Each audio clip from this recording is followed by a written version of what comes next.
Bonjour à tous, merci d'être venus. Je m'appelle Nadia, je suis membre du comité des citoyens montreuillois et référente du groupe Ceux qui se ressemblent. En fait, donc, le comité citoyen montreuillois, c'est un comité qui, à la base, s'occupe des montreuillois. Des problèmes de logement, des problèmes d'emploi, des problèmes d'expulsion. Il est vrai qu'on a même mis en échec quelques expulsions. On a des personnes chez nous qui se sont même, comment dirais-je, ligotées près d'un balcon pour éviter que la police vienne les sortir. Donc on a vraiment, voilà, on était un comité pour aider les Montreuillois au plus près des besoins et de leurs besoins. Alors ça, dans un premier temps, donc ça a fonctionné pas mal de temps, et puis on a commencé à s'agrandir, on est devenus plus nombreux, et puis on s'est dit, peut-être qu'on devrait se présenter aux élections municipales.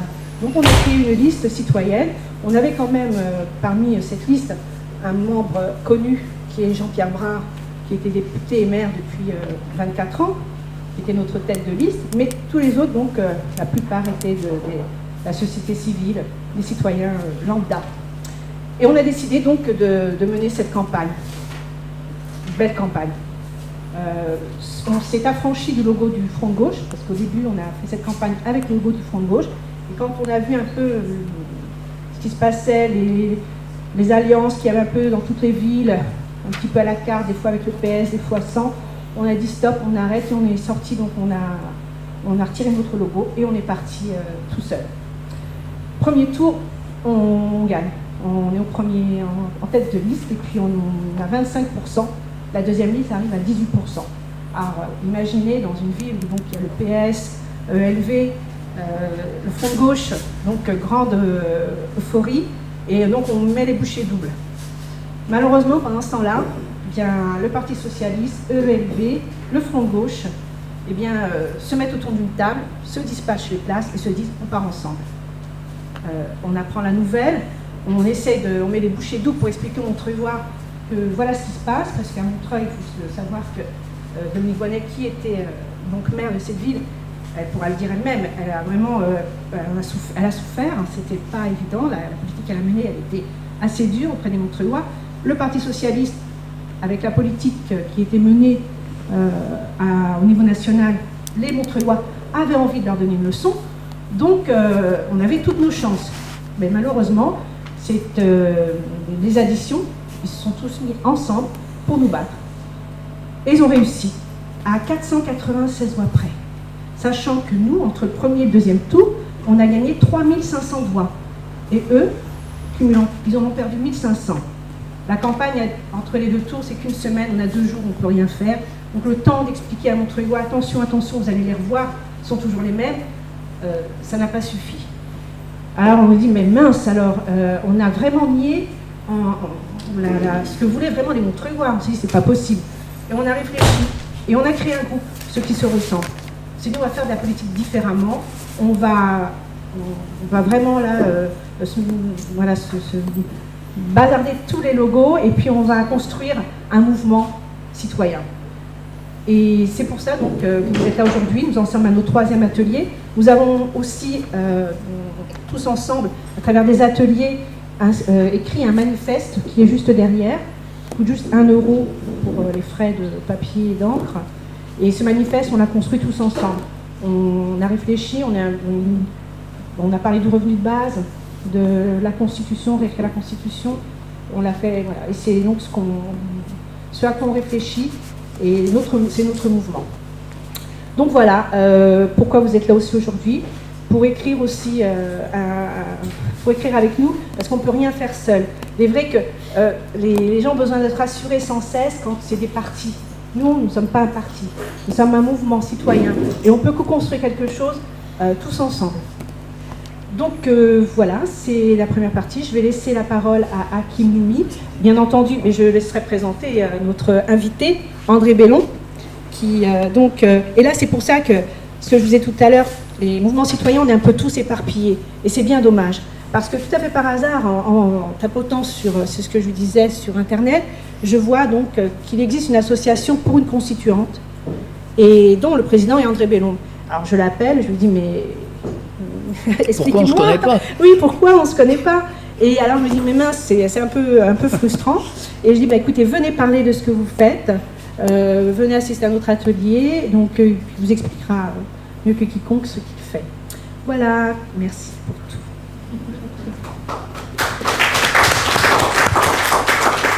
Merci Nadia, merci d'être tous présents. J'espère que vous avez passé de bonnes vacances. Et donc on a fait, comme disait Nadia, plusieurs ateliers jusqu'à maintenant. Personnellement, j'en ai fait d'autres en parallèle. Et on revient toujours à peu près sur la même question, à savoir que, évidemment, les gens ont besoin de savoir ce qu'est une constitution, mais aussi ce qu'est une démocratie. Puisque finalement, on n'est pas tous d'accord sur la définition, pas seulement les personnes qui sont dans cette salle, nos institutions ne sont même pas d'accord, et nos pays ne sont même pas d'accord sur la même définition. Donc on a trouvé sensé de se dire, comme de toute façon nous on souhaite réécrire, en tous les cas travailler à réécrire la Constitution, on s'est dit qu'on va commencer évidemment sur les fondamentaux, à savoir les définitions des mots sur lesquels on doit travailler. Donc on a travaillé sur les 2 premiers ateliers sur la Constitution, donc je vois des visages qui étaient déjà là, d'autres nouveaux, et je vous en remercie. Donc on fait des comptes rendus, hein. Je les ai imprimés, ils sont aussi derrière, donc vous pourrez aussi les consulter. Donnez-moi votre adresse email et comme ça je vous enverrai à chaque fois les comptes rendus. Et donc là évidemment, on a travaillé donc 2 ateliers sur la constituante, c'est-à-dire l'assemblée constituante. Qu'est-ce que c'est, qu'est-ce qu'elle est censée faire. Et là maintenant on va travailler vraiment à la réécriture des articles de la Constitution. Donc à partir d'aujourd'hui on va commencer, et dans les ateliers prochains, on va vraiment commencer à parcourir article par article notre Constitution. Alors on va peut-être s'inspirer d'autres constitutions, on verra. Mais en tous les cas, aujourd'hui, il n'y a que votre imagination qui va brider les choses. Donc, on va travailler sur les premiers articles de la Constitution, les 4 premiers articles, qui effectivement traitent de l'état de droit et de la souveraineté. Donc typiquement de ce qu'est et de ce que doit être une démocratie. Donc, avant d'aller plus loin, pour ceux qui sont familiers de ce type d'atelier, on a l'habitude de vous présenter quelques petites vidéos qui introduisent le sujet. On essaye d'être assez objectif, d'avoir des angles de vue différents. On commence toujours par une définition officielle, celle de nos institutions ou des universitaires, et puis après on va sur des versions un peu plus divergentes, dissonantes. Alors évidemment, on reste toujours dans et la légalité et la bienséance. Donc l'idée, c'est que cette fameuse démocratie dont tout le monde est en train de parler et de nous rabâcher quotidiennement, eh bien, on s'est dit, on va essayer de la définir. Et là, c'est vraiment une question ouverte. Si je vous pose la question, pour vous, qu'est-ce que la démocratie? C'est quoi la définition de la démocratie?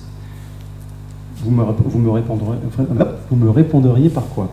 Donc allez-y, n'ayez pas peur, je vais les noter les mots. Pour vous, qu'est-ce qui, à votre sens, fait démocratie dans un pays? C'est pas Hollande. Donc, on peut... décision commune, c'est ça? D'accord. Allez-y, je vais écrire. Oula, vous êtes timide. Le pouvoir s'exprimer. Nadia. Liberté d'expression. D'accord. Les gens pour le film, c'est les 2 qui viennent d'arriver. Donc pour vous, est-ce qu'il y a d'autres critères, d'autres valeurs que la démocratie est censée incarner ou défendre? Pouvoir au peuple. D'accord, donc pouvoir au peuple. Allez-y, même si j'écris lentement, vous pouvez y aller. Égalité. Est-ce que vous voyez d'autres valeurs? L'intérêt général. Donc grossièrement, on est en train de se positionner par rapport à d'autres régimes, que sont les régimes totalitaires, les régimes autocratiques, ce genre de choses. Le pouvoir de choisir nos dirigeants. D'accord. Choix. D'accord. Donc je vais mettre le consentement. Désolé, je suis un peu patte de mouche, mais c'est pas très bien. Est-ce qu'il y a d'autres choses qui vous viennent à l'esprit? L'aspect du peuple. D'accord. Excusez-moi.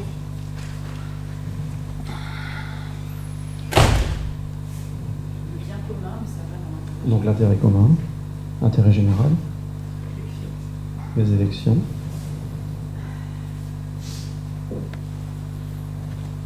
l'application des programmes.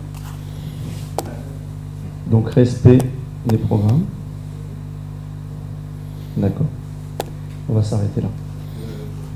On s'éloigne de la technologie. On va voir ça justement.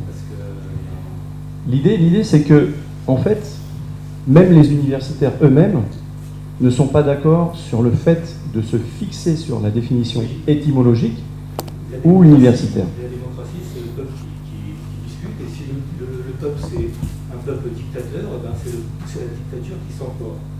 Donc il faut savoir qu'est-ce qu'on veut exactement. Donc on dit majorité? Oui. Moi, c'est pas forcément le bon sens. Hein. Très bien. Si on cherche une dictature, c'est le peuple qui décide. Et si le peuple, c'est la démocratie, on s'engage vers une dictature. Très bien. Donc dans ce cas-là, maintenant que vous avez ces définitions en tête, ça c'est ce qui est venu de manière instinctive, on va essayer de vous présenter donc, par deux petites vidéos. Une qui dure 2 minutes 30, qui est une vidéo institutionnelle. Donc ça c'est ce qu'on montre grossièrement, ce qu'on va montrer à nos enfants. Quand à l'école, on va leur dire, mais qu'est-ce que c'est que la démocratie? Moi j'ai une petite fille de 3, une autre de 6. Quand elle me pose la question, là, je me dis, on va essayer de voir dans le manuel scolaire, alors, moi, je suis un peu jeune, mais bon, on va essayer de voir dans le manuel scolaire ce qui se dit. Donc on va regarder cette petite vidéo et après on reviendra très brièvement en discuter.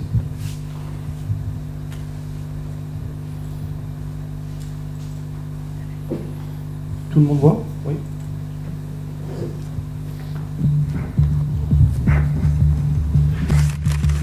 La démocratie est un régime politique dont le principe est celui du gouvernement du peuple, par le peuple et pour le peuple.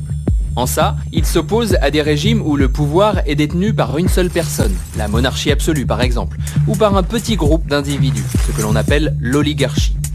Plusieurs formes d'exercice du pouvoir par le peuple sont possibles. Par le peuple, il faut comprendre l'ensemble des personnes ayant le statut de citoyen. On parle alors de démocratie directe ou de démocratie représentative. Cette dernière est la plus répandue. Dans le cadre d'une démocratie représentative, les citoyens élisent des représentants qui vont exercer le pouvoir en leur nom. Ce sont des élus. En France, nous trouvons des représentants à plusieurs niveaux, local, une commune, un département, une région, ou national, Assemblée nationale, présidence de la République. Le droit de vote accordé aux citoyens ne suffit pas pour qualifier un régime politique de démocratique. D'autres éléments comme l'existence de plusieurs partis politiques, la liberté de choisir entre plusieurs candidats, la séparation entre les pouvoirs législatifs, exécutifs et judiciaires, la liberté de la presse, expriment le niveau de démocratie d'un pays. De même, en démocratie, le principe du vote, qui veut qu'une majorité l'emporte sur une minorité, ne peut pas constituer le seul mode de prise de décision. C'est pourquoi la démocratie représentative doit être renforcée en permettant l'expression, l'implication, la participation des citoyens dans les espaces de débat public. Des espaces collectifs aussi comme les associations, les syndicats, les mutuelles, les conseils consultatifs de quartier.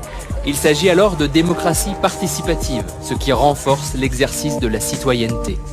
La démocratie reste un régime fragile, qui nécessite de la part des citoyens individuellement et collectivement de rester vigilants et de réagir à toute tentative de privation des libertés, et plus généralement d'atteinte au principe de la Déclaration universelle des droits de l'homme.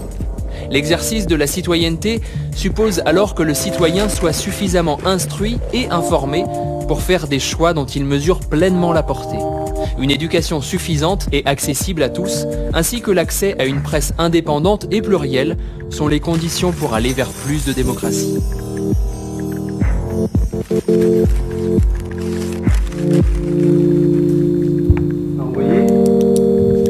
Vous voyez en fait la définition officielle. Alors peut-être que certains vont se dire on en est très proche ou on en est très éloigné. Après ça, ce sont évidemment les avis de chacun. Donc, juste pour vous faire un petit résumé de ce que finalement nos institutions disent de notre démocratie, c'est que tout simplement, c'est le droit de vote, le multipartisme, donc plusieurs partis mais avec plusieurs candidats, possibilité d'avoir plusieurs candidats, la séparation des pouvoirs, donc eux, ils les dénombrent en 3 catégories, hein, exécutif, législatif, judiciaire, la liberté de la presse, et enfin la citoyenneté exprimée par une participation de chaque citoyen, à savoir un citoyen se doit de participer au débat public, à des associations, des syndicats, des mutuelles, des conseils de quartier, donc à des regroupements collectifs. Il doit être vigilant au maintien des droits fondamentaux, des droits de l'homme et du citoyen, et à la privation des libertés de chacun. Il doit être éduqué et avoir un droit à l'information, et enfin, liberté d'expression. Vous voyez, tout ça, c'est la vraie définition officielle. Si vous allez sur le site du ministère, vous trouverez exactement ces éléments-là. Donc après, l'idée, c'est de se dire, est-ce que tout est, en tous les cas, dans ce que nous, on ressent au quotidien, est-ce que tout correspond à la réalité? Alors, réellement, depuis très longtemps, depuis Athènes, toutes les sociétés dites démocratiques tendent, en tous les cas, vers ce fameux idéal démocratique. C'est pas parce qu'on l'a écrit qu'on le fait, c'est pas parce qu'on ne le fait pas qu'on ne veut pas y aller. Donc il y a ce fameux idéal démocratique. Alors tous les profs de Sciences Po vont apprendre à leurs élèves que finalement l'idéal démocratique pivote autour de 2 grandes valeurs que sont l'état de droit et la souveraineté nationale. C'est-à-dire un état de droit. Nous on l'a traduit dans notre Constitution par les 4 premiers articles réellement, que sont l'article 2, article 3, article 4. L'article 2 reprend la citation de Lincoln, donc qui date, qui était en 1863, qui a été faite, gouvernement du peuple, par le peuple et pour le peuple. Alors, gouvernement du peuple, ça veut dire tout simplement le peuple accepte d'être gouverné par le droit et non pas par l'arbitraire. Le roi, lui, pouvait, c'est le fait du roi, il pouvait envoyer quelqu'un en prison, il pouvait envoyer quelqu'un à la guillotine, à la mort. Pas de guillotine. Donc là, la guillotine est arrivée après. Effectivement. Donc, on accepte d'être gouverné par le droit. On se plie à la loi. On accepte. Parce qu'on sait qu'il y a des gens qui rédigent la loi. Ensuite, le peuple entier énonce lui-même le droit. Ça veut dire que, par le peuple, n'importe qui dans cette pièce est censé, s'il le souhaite, pouvoir écrire la loi. Et pour le peuple, c'est l'intérêt général qui prévaut sur tout autre intérêt. L'intérêt privé ne peut citer au sein d'une assemblée. C'est l'intérêt général qui prévaut. Donc voilà, grossièrement résumé en cette phrase. Alors c'est une belle phrase que Lincoln a dite. Le gouvernement du peuple, par le peuple et pour le peuple. Et c'est un idéal vers qui les sociétés démocratiques tendent. En tous les cas, veulent tendre. Et l'article 3, eh bien, qu'est-ce qu'il fait? Tout simplement, il commence à décrire ce qu'est le fameux état de droit et ce qu'est la souveraineté nationale pour la France. Puisqu'évidemment, chaque constitution est différente selon les États, selon les pays. Et en France, l'article 3 nous parle de la souveraineté nationale en tant qu'autodétermination des citoyens. Mais il ne l'exprime que via des représentants.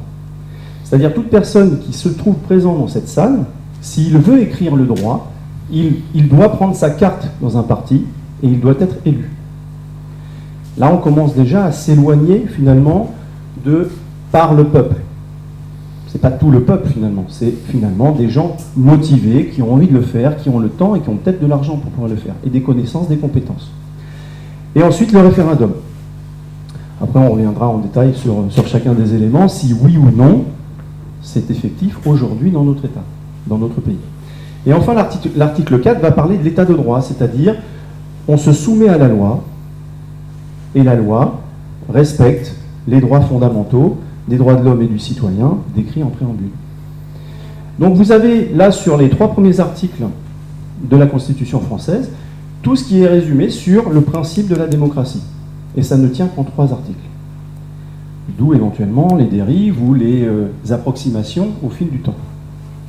Donc là, je vais vous présenter cette fois-ci une deuxième vidéo, qui dure 8 minutes, celle-ci, qui a été produite par François, évidemment j'ai oublié son nom, François Dupuy-Derry, qui est professeur de sciences politiques au Canada, à l'UQAM.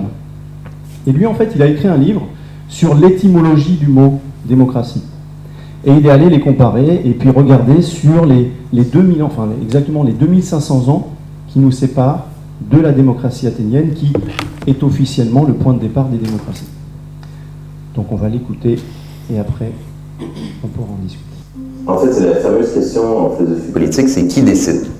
Le meilleur régime, on pose la question du meilleur régime, et la question du meilleur régime, c'est qui peut prendre les décisions. Et donc, généralement, la philosophie politique, dans l'histoire, elle a, d'un point de vue mathématique, 3 ou 4 solutions. Soit une seule personne décide, c'est ce qu'on va appeler une monarchie. Évidemment, les critiques de la monarchie vont dire que c'est plutôt une dictature. Après ça, il peut y avoir une minorité de gens qui décident. Ça sera une aristocratie, donc elle peut être élue, ça peut être des grands prêtres, ça peut être des chevaliers, des guerriers, des nobles, ça peut être des élus, les députés par exemple. Donc ça, c'est une aristocratie élective, c'est une minorité qui décide. Vous pouvez avoir la majorité qui décide, donc là vous avez la démocratie.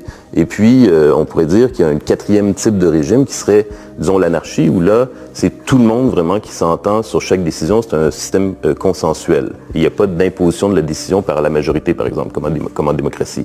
Mais donc ce qui est important de voir, c'est comment on fait fonctionner le processus de prise de décision. Qui y participe en fait? On l'a dit tout à l'heure, on fait toujours remonter l'histoire de la démocratie à la cité d'Athènes dans l'Antiquité.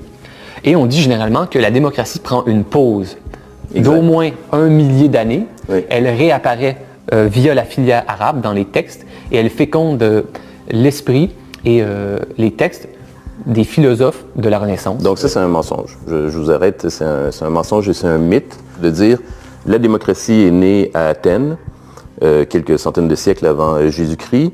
Elle y vit à peu près 200 ans, ou à peu près. Et puis, comme vous dites, elle prend une pause, et puis elle réapparaît. Puis là, bon, il y a des débats. Elle va réapparaître, disons, avec la guerre de l'indépendance aux États-Unis, ou la Révolution en France, ou la fin du 19e siècle, bref, ça dépend. Mais disons, elle apparaît à peu près à ce moment-là.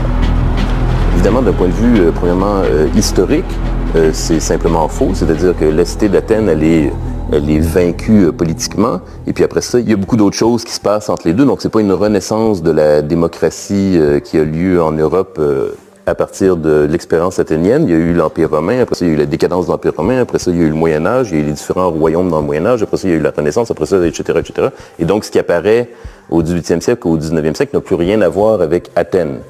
Et même, par exemple, nos fameux parlements, ils sont des créations des rois au Moyen-Âge. Pour les aider à lever des taxes et des impôts, ils convoquaient en fait les grands du royaume, les seigneurs, les nobles. Et c'était ça le Parlement. Ça n'avait aucune fonction démocratique. Et au fil du temps, le Parlement est devenu une instance décisionnelle. Donc on voit bien que ça n'a rien à voir avec Athènes. Et dans tous les cas, c'est ce que j'essaie de démontrer aussi dans le livre, c'est que ceux qu'on va appeler les pères fondateurs de nos démocraties modernes, de ce qu'on va appeler nos démocraties modernes, donc soit aux États-Unis, soit en France, les pères fondateurs des deux côtés de l'Atlantique considèrent que Athènes est un mauvais modèle. Pour eux, le modèle, si on a un modèle à imiter de l'Antiquité, c'est probablement Rome, peut-être Sparte, mais en tout cas certainement pas Athènes, parce qu'ils ne veulent absolument pas que le peuple puisse se gouverner seul. Et à ce sujet-là, vous dites que dans la Déclaration d'indépendance américaine de 1787, on ne retrouve aucune fois le mot démocrate ou démocratie. En fait, le mot démocratie, il est à peu près jamais utilisé ou très très rarement utilisé au moment de la Révolution française ou de la guerre d'indépendance aux États-Unis. Et quand il est utilisé, c'est presque toujours pour étiqueter un adversaire et le délégitimer. Donc on ne se revendique pas démocrate, mais on accuse l'autre d'être démocrate. Démocrate était en soi un mot dénigrant. Le démocrate, c'était par définition un jeune de 20-22 ans, un peu idéaliste, qui n'avait pas encore de responsabilité dans la vie et qui voulait trop de liberté, qui aimait un peu l'aventure et qui n'était pas très sérieux politiquement.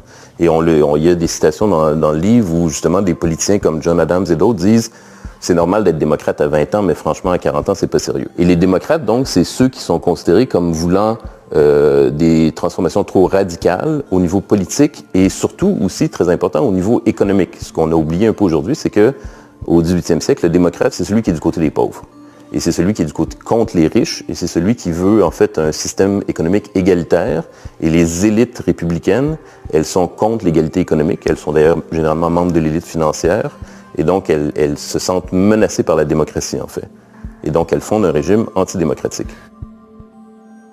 Quand vous dites que la modernité est une période antidémocratique, ça a dû soulever énormément d'opposition parmi les très nombreux spécialistes de l'histoire des démocraties. Mais je suis pas le seul à le dire. C'est ce qui est à l'origine en fait de mon travail par rapport à l'histoire du mot démocratie, c'est que je suis tombé sur des textes du 18e siècle de fondateurs, ce qu'on appelle les fondateurs de la démocratie moderne aux États-Unis et en France, et leurs propos explicitement, quand ils utilisent le mot démocratie, ils sont contre la démocratie. Et donc j'ai vraiment eu une interrogation, c'était pour moi mystérieux. Je me disais comment comprendre que des régimes qu'on associe, nous, aux plus grandes démocraties occidentales, comment comprendre qu'ils ont été fondés par des antidémocrates qui étaient explicitement antidémocrates. C'était ça que je cherchais. Je voulais savoir quand le mot change de sens, devient un terme positif et qu'il ne décrit plus des assemblées populaires, mais il décrit un régime parlementaire électoral. Et c'était ça ma recherche.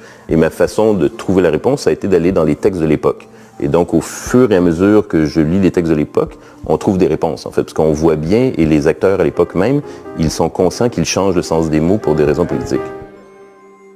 Selon vous, est-ce que la démocratie directe est une institution qui favorise automatiquement les plus pauvres parce qu'ils sont toujours plus nombreux que les riches? C'était ce que disait Aristote, et c'était entre autres à l'époque de la Grèce, pourquoi des philosophes importants étaient contre la démocratie. Ils disaient c'est mathématique. Dans des sociétés où il y a une inégalité économique, les plus pauvres sont toujours plus nombreux que les plus riches. Et donc, si on donne le droit de vote à tout le monde, nécessairement la majorité est aux pauvres, et donc c'est un problème. Évidemment, si vous avez une société qui a moins d'inégalité économique, ce problème tend à disparaître. C'est généralement ce que la majorité des pauvres vont proposer, qu'il y ait en fait moins d'inégalité de richesse. C'est généralement ce que les riches ne veulent pas, pour des raisons absolument évidentes. Les riches veulent conserver leurs privilèges. Au niveau politique, ils ne vont pas le dire aussi clairement. Ils vont trouver des excuses, des justifications. Et la justification principale, c'est de dire que les pauvres sont pas aptes à prendre les bonnes décisions en politique, et donc il faut les neutraliser. Et tout ce qui est...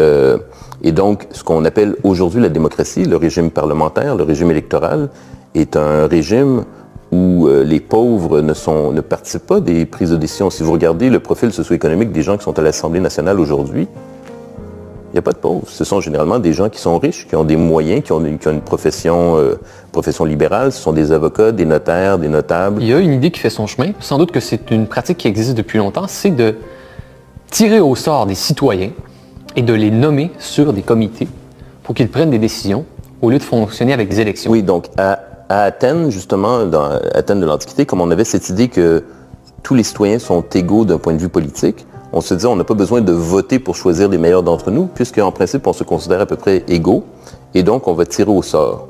Et donc, effectivement, on tire au sort pour nommer les membres des jurys, par exemple.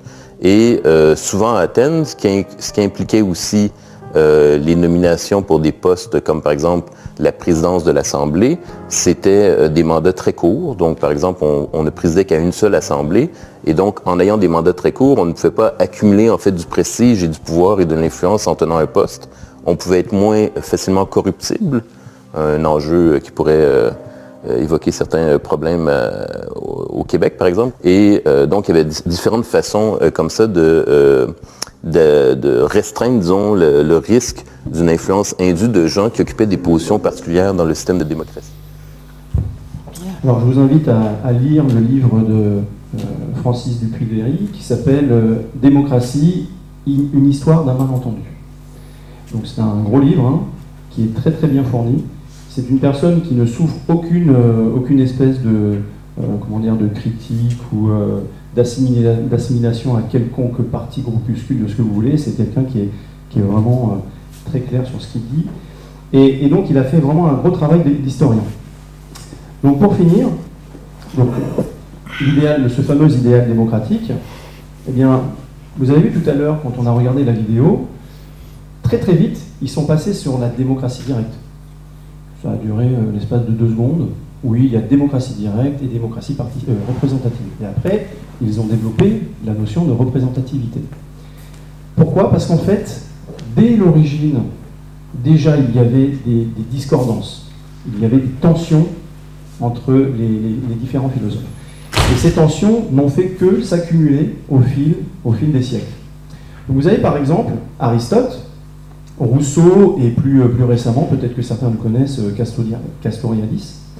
Toutes ces personnes sont décédées, bien entendu. Eh bien, pour eux, la démocratie ne peut être que directe. Démocratie, c'est un mot seul. On ne va pas y attacher autre chose. Représentativité, participative, je ne sais pas, il y en a plein d'autres. Donc, démocratie, c'est forcément une démocratie directe. Elle est basée sur le tirage au sort, car pour eux, l'élection ne mène et n'a que pour finalité d'amener une aristocratie ou une oligarchie. Donc à partir de là, ça ne peut pas être une démocratie. Donc pour ces gens-là, et très très tôt, et puis vous pouvez lire Rousseau, hein, ça suinte toutes les pages de ses livres, le contrat social notamment, eh bien, il insiste vraiment sur cette notion, la démocratie ne peut être que directe. Il n'en existe pas d'autre. Pour d'autres, c'est l'inverse. Donc vous avez Karl Popper et Churchill qui a lancé, qui a fait sa fameuse citation, la démocratie est le pire des régimes à l'exception de tous les autres. Donc ça veut dire que pour eux, la démocratie, c'est un concept. Il n'y a pas de définition. Vous avez tous les régimes, dits dictature ou tyrannique, autoritaire, et la démocratie, c'est ce qui s'y oppose. Et après, vous pouvez tout mettre dedans. Donc du coup, la démocratie devient un mot valise, un mot tiroir dans lequel on met tout ce qu'on veut, pour tout. Parce que pour ces gens-là, il ne peut y avoir d'opposition à la monarchie et à l'oligarchie que la démocratie. Et enfin, vous avez d'autres personnes, Alexis de Tocqueville, qui a écrit donc de la démocratie en Amérique, et Camus, Albert Camus. Pour eux, la démocratie, encore une fois, c'est un concept, il n'y a pas de définition, on est plutôt sur des valeurs qui n'ont rien à voir avec la notion de régime et de gouvernement, ce sont des valeurs culturelles. Et pour eux, la valeur principale, c'est la liberté. Donc tout système où vous êtes libre, vous êtes dans une démocratie. Et Camus, lui, a fait une très belle citation en disant que la démocratie, c'est la protection des minorités par la majorité. Donc vous êtes vraiment dans cette notion où la liberté et les valeurs de protection du plus faible sont incarnées par le concept de démocratie, pour ces gens-là. Donc du coup, si on regarde les différentes façons d'analyser le mot démocratie, on va avoir une carte du monde qui est totalement différente et divergente. Pour les États-Unis, donc là, vous avez l'Institut Human Security Report Project.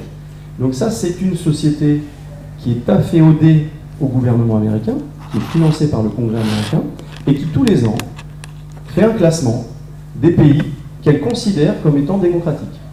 Et eux, eh bien, ils mettent des critères. Alors ils sont quasiment, ils sont au nombre de 3. Après, ce sont des grandes familles des catégories. Donc pour eux, ils regardent la qualité des institutions et du processus politique. Donc pour eux, c'est l'élection. Je vous la fais très courte.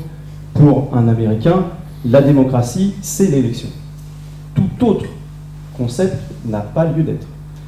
Et donc, ils vont regarder le recrutement de l'exécutif. Si vous avez une élection, hop, vous avez plus de points. Et à mesure que vous les nommez, vous avez un pouvoir héréditaire, une liberté des électeurs, eh bien, vous avez moins de points. Ensuite, les moyens de contrôle de l'exécutif. Comment vous contrôlez le législatif, le judiciaire? Est-ce qu'il y a une chambre supérieure qui les contrôle? Et pareil, vous avez des points. Et idem, traitement de la concurrence politique. Donc, est-ce qu'il y a du multipartisme, etc. Et à ce jeu-là, ça vous donne cette carte-là. Pour le monde anglo-saxon en règle générale, et tous ceux qui, en tous les cas, adhèrent à cette vision-là, eh bien, vous avez un monde entier démocratique. À savoir qu'en 1946, il n'y avait que 20 pays qui pouvaient prétendre à la concrétisation de ces critères. Et aujourd'hui, alors en 2006, ça date un petit peu, malheureusement, je n'avais pas des chiffres plus récents. Moins de pays. On est à plus de 120 pays. Donc, il y a d'autres instituts qui font aussi leurs calculs. Et là, vous avez Freedom House. Freedom House est aussi, cette fois-ci américaine, mais elle est indépendante. Et là, elle va s'attarder un peu comme Tocqueville. et Camus, aux libertés fondamentales des citoyens. Est-ce que le pays est libre? Est-ce que ses organes institutionnels sont libres? Est-ce qu'ils sont sous le contrôle de qui que ce soit? Et là, vous voyez que tout à coup, la carte devient différente. En vert sont dits les pays démocratiques. En orange, vous avez du partiellement démocratique, et en rouge, ils ne le sont pas du tout, ce sont des pays autoritaires. Et enfin, vous avez un troisième. Là, cette fois-ci, c'est un groupement britannique. Alors effectivement, qui est financé par des grandes familles bancaires. Exor, Rothschild. Mais en tous les cas, il a le mérite d'exister. C'est The Economics Group. Et en fait, là, vous voyez une carte tout à fait différente. Et si on fait un focus, eux, ils ont 60 critères. Et pareil avec des systèmes de points. 4 catégories. Donc vous avez ce qu'on considère comme démocratie pleine, donc c'est du vert foncé, démocratie imparfaite, un régime hybride et un régime autoritaire. Et ils les classent en fonction, ça va de 0 à 10, la note. Et ils regardent les 165 membres de l'ONU, et chaque année, ils publient un palmarès, et ça depuis 10 ans. Ce qui nous permet de suivre un petit peu l'évolution.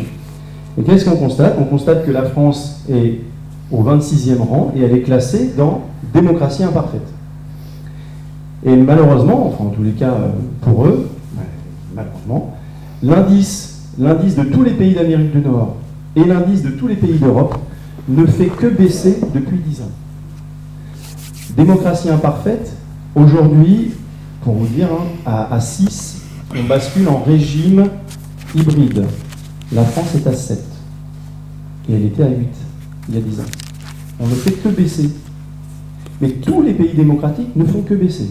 Et ce qui est drôle, c'est que donc vous pouvez aller le voir, c'est sur le net, il n'y a aucun problème, c'est tout à fait accessible. Les régimes autoritaires et les régimes hybrides, eux, ne bougent pas. Ils restent au même chiffre, depuis 10 ans. En revanche, les démocraties ne font que baisser. Donc, aujourd'hui, on en vient à comprendre que finalement, même pour les gens qui sont au gouvernement aujourd'hui chez nous, les définitions sont totalement diverses. Donc les initiatives citoyennes sont nombreuses. On en a vu quelques-unes lors des précédents ateliers. Et on a demandé donc à monsieur Bellon de venir. Bellon, je peux dire. Ah oui, B, oui, il y a 2 L. Voilà. C'est comme quand on dit que la femme est belle. Non, elle est belle, il y a 2 L. Tout à fait. Donc je vais lui laisser la parole. Ce qui est très important, puisque c'est ce qu'on a constaté lors des derniers ateliers, s'il vous plaît, laissez l'intervenant parler, finir son propos, ne l'interrompez pas, et à la fin, vous inquiétez pas, il y a une séance de questions-réponses pendant 15 minutes. C'est juste une question de respect, et surtout que la personne puisse garder le fil de son idée. Merci à vous.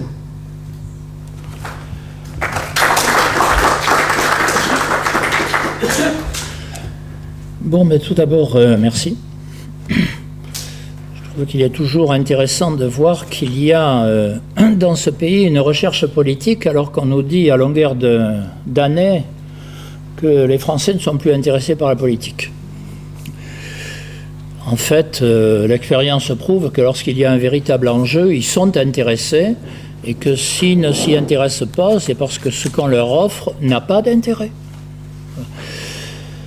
La preuve même, d'ailleurs, c'est le référendum de 2005. On n'a jamais eu un taux de participation aussi fort parce qu'il y avait un véritable enjeu, parce qu'il y avait un véritable débat. Voilà. Effectivement, dans des élections où il n'y a pas d'enjeu et pas de débat, on se demande pourquoi diable aller choisir. J'avais prévu, soit dit en passant, de commencer, histoire d'agrémenter, ça n'a pas obligatoirement un intérêt déterminant, par notre clip vidéo, et puis éventuellement une autre, mais j'avais demandé, Nadia m'a fait remarquer que j'avais demandé 3 fois un ordinateur. Le problème, c'est que j'avais oublié de dire un ordinateur qui marche. Et l'ennui, c'est qu'il ne marche pas. Donc, je ne peux pas. Voilà. Non, mais j'aurais dû préciser. Voilà, non, mais c'est pas fondamental, de toute façon. Comme chacun a apporté des éléments, Pour ceux que ça intéresse, j'ai publié un certain nombre de livres, dont celui-ci qui s'appelle « Ceci n'est pas une dictature ». Pour ceux qui aiment la peinture, et en particulier Magritte, vous savez, il y a un tableau qui représente une pipe et il y a marqué « Ceci n'est pas une pipe ». Bon, ben voilà. Ceci n'est pas une dictature. Et puis j'ai mis derrière quelques brochures de notre association pour ceux que cela intéresse. Alors, moi, ce qui me frappe dans la période actuelle, c'est que nous voyons de plus en plus de mouvements, de rencontres, de recherches comme celle-ci, de citoyens qui cherchent à se poser la question, sommes-nous en démocratie, pourquoi n'y sommes-nous pas, qu'est-ce qu'on peut faire, qu'est-ce qu'on peut proposer? Et ce qui me frappe, c'est que dans la même période où on voit se développer ce genre de mouvements, de rencontres, on voit les dirigeants nous expliquer qu'il faut améliorer la démocratie. On n'a jamais eu autant de déclarations des dirigeants pour dire que la démocratie n'est pas parfaite, on est heureux de l'apprendre, et qu'ils vont faire des réformes. Alors on en a eu un certain nombre comme ça. On a eu M. Bartolone qui dirige l'Assemblée nationale, qui nous a fait une... comment appelle-t-on ça? Une commission, oui, une commission d'experts pour faire des propositions pour changer la Constitution. On a eu Madame Kosciusko-Morizet qui a découvert les vertus d'une constituante, mot qu'elle ne semblait pas ignorer quelques jours avant, etc. etc. Bon, on pourrait faire le florilège des déclarations. Je pense que ça serait intéressant au sens où ça prouve que même dans les instances dirigeantes, il y a la conscience qu'il y a un problème. Ça ne veut pas dire qu'ils veulent le résoudre. Non, ils veulent le régler eux. Ils veulent en faire leur truc. Mais ils sont un peu comme dans le livre Le Guépard, pour ceux qui l'ont vu, hein, pour que tout reste comme avant, il faut que ça change. Voilà. Ça, c'est une phrase qui est assez intéressante. Et on est un peu dans cette période. Bon. Même chose au niveau européen. Avec ce fameux concept complètement bizarre et inattendu de déficit démocratique. C'est un concept tout à fait étrange. Hein. Un déficit étant un terme comptable, bon, un terme comptable, il y a un actif et un passif. Alors on voit bien le passif, je cherche désespérément l'actif. Un déficit, ça ne veut rien dire en matière politique. Il y a une absence de démocratie. Bon, l'Union européenne a été construite sur une base non démocratique, elle est toujours non démocratique, et puis voilà. Autant le dire comme ça, c'est plus simple à comprendre. Alors, dans ce cadre, nous avons fondé cette association. Je dis nous avons même un membre éminent de notre bureau, la personne de Pascal Gégère, là. Nous avons fondé cette association, en fait, à la suite du référendum de 2005. Parce que il y a eu en 2005, je crois que c'est un événement considérable, et plus le temps passera, et plus on découvrira que c'était un événement considérable. Je pense que c'était même le plus grand mouvement populaire depuis la Libération. Mais là, on peut ne pas être d'accord avec ça, mais c'est un événement extraordinaire.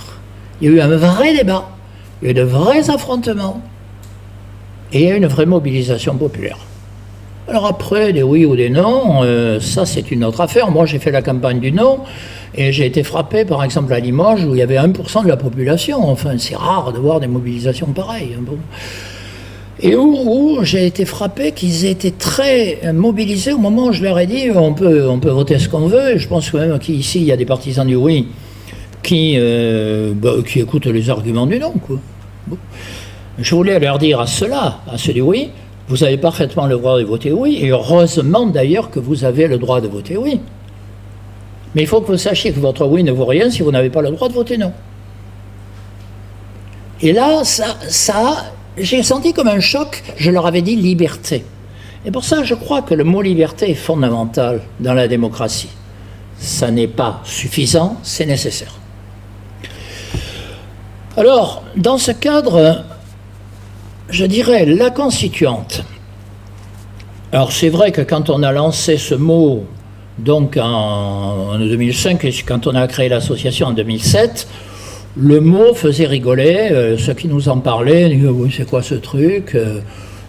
Bon, c'est des gens qui n'ont aucune conception de l'histoire de France, il y a quand même eu 6 constituantes en France. Hein. Bon, 1789, 1793, 1848, 1875, suivant qu'on le considère ou pas comme une constituante, et puis 2 fois en 1946, donc il y en a eu 6. Donc c'est pas une chose tout à fait nouvelle dans notre propre histoire, mais effectivement, comme on a fait en sorte que les Français ne connaissent plus leur propre histoire, il est parfois bon de le leur rappeler. De même qu'il serait bon parfois de rappeler que la Révolution française ne se limite pas à la guillotine, c'est quand même quelque chose d'un peu plus compliqué. Donc, fondamentalement, dans l'idée de constituante, il y a l'idée du citoyen. Il y a l'idée du citoyen libre, c'est-à-dire qui a sa propre pensée, qui est capable de réfléchir, mais membre d'un collectif qui s'appelle le peuple, dans lequel il met sa pensée en rapport avec celle des autres. Voilà. C'est ça une constituante. Et donc je dirais que l'élément essentiel, si nous parlons de notre propre action, c'est d'abord de dire il faut reconstituer le citoyen. Le citoyen, c'est la base de toute société démocratique. Il n'y a pas de société démocratique sans qu'il y ait un citoyen libre, conscient, responsable. Et donc, d'une certaine façon, si nous souhaitons une constituante, nous sommes finalement plus attachés au cheminement qui y mène qu'à l'aboutissement lui-même, qui est la constituante. Il faut d'abord recréer les moyens d'y aboutir, c'est-à-dire de faire un événement, la constituante, c'est-à-dire une élection pour faire des institutions qui elles-mêmes sont un bien commun. C'est un bien public, l'institution. Elle appartient à tous les citoyens. Bon. Eh bien, pour ça, il faut d'abord le cheminement qui font que les citoyens se sentent enfin responsables, participants. De ce point de vue, quitte à choquer ce qu'on a vu tout à l'heure, je suis très réservé, je dirais même plus que réservé, sur le concept de démocratie participative. Pourquoi ? Parce que d'abord, une démocratie qui n'est pas participative, je ne comprends pas très bien ce que c'est. Une démocratie, par définition, elle engage tous les citoyens, donc ils participent. Si on éprouve le besoin de mettre un autre adjectif, c'est que déjà on n'est pas en démocratie. C'est un peu comme à la laïcité, ouverte, nouvelle, je ne sais pas trop quoi. On est laïque, on n'est pas laïque. On est républicain, on n'est pas républicain. On est démocrate, on n'est pas démocrate. Puis c'est des mots qui ne souffrent pas l'adjectif. Donc j'ai eu le sentiment parfois, mais ça c'est peut-être mon mauvais esprit, que la démocratie participative avait été lancée par des gens qui cherchaient à mettre un miroir aux alouettes devant certains pour leur faire croire qu'enfin ils participaient à quelque chose, genre la définition du type de fleurs qu'on mettrait devant la mairie, c'est passionnant, mais bon, est-ce vraiment la démocratie ? Tout ce que je viens de dire marque 2 choses. La première, c'est que on ne peut pas parler de constituante sans poser la question du régime dans lequel nous sommes. Alors la première raison, c'est parce que par définition, si on fait une constituante, c'est pour changer le régime. Et que donc on considère qu'on est dans une crise de régime. Crise nationale, crise européenne.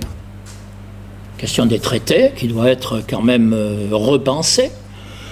Question des fonctionnements internes, qui doit être repensé aussi. Donc, il doit y avoir un changement, et la constituante, elle est faite pour ça. Et elle doit être faite par qui ? Par les citoyens, par définition. Sinon, il y a des gens intelligents qui font le changement eux-mêmes. C'est ce que j'évoquais tout à l'heure. Pour que ça reste comme avant, il faut que ça change. Donc, si on est sur cette idée, la constituante ne peut pas être faite dans le cadre du système actuel, puisque justement elle est destinée à le remettre en cause. Alors, je ne cite personne, mais la constituante ne peut pas résulter de la présidentielle. La présidentielle, par définition, c'est la clé de voûte d'un système. Et si donc on veut sortir de ce système, ben, on ne peut pas y rester pour en sortir. C'est complètement contradictoire. Hein. Comme le disent les mathématiciens, il se trouve que c'était ma formation initiale, quand un problème est insoluble, il faut sortir du cadre, pas y rester. Sinon, on ne résout pas le problème. C'est comme ça.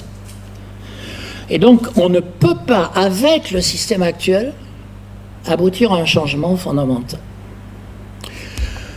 Deuxième remarque, on ne peut pas non plus, comme dirait l'autre, jeter le bébé avec l'eau du bain. La démocratie, c'est la citoyenneté, la participation des citoyens, le vote collectif, la participation à un peuple. Et donc, on ne peut pas dire, par exemple, l'élection, c'est antidémocratique. C'est un bruit qui court, il faut faire du tirage au sort. Tirage au sort quoi, comment, pourquoi? Bon. Le tirage au sort, alors par parenthèse, bon, petite parenthèse, l'histoire des Grecs, oui, bon, d'accord. Moi, j'ai une déclaration d'Aristote, là, je l'aime bien, celle-là.